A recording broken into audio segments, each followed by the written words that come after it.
জাতীয় রবীন্দ্রসঙ্গীত সম্মেলন পরিষদ কুমিল্লা শাখার আয়োজনে কথা, কবিতা, গানে রবীন্দ্র নজরুল স্মরণ অনুষ্ঠান আয়োজিত হয়েছে।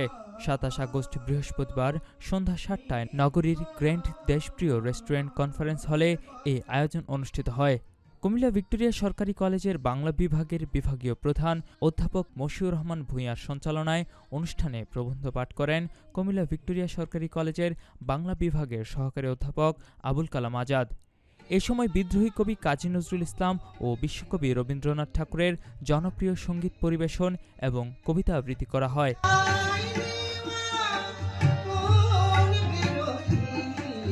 রাজপথে তব চলিছে মোটর, সাগরে জাহাজ চলে, রেলপথে চলে বাষ্প সকট, দেশ ছেয়ে গেল।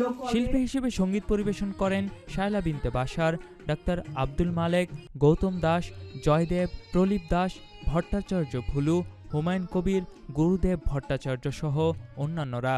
এ সময় আরও উপস্থিত ছিলেন ক্রীড়া সংগঠক ও উপস্থাপক বদরুল হুদা জেনু, জোড়া শালিক প্রকাশনার ব্যবস্থাপনা পরিচালক হালিম আবদুল্লাহ, প্রফেসর মৃণাল কান্তি গোস্বামী, অধ্যাপক শফিকুর রহমান, রাহিল তারিন, অ্যাডভোকেট তাপস সরকার সহ কুমিল্লার গণ্যমান্য সাংস্কৃতিক ব্যক্তিত্বরা।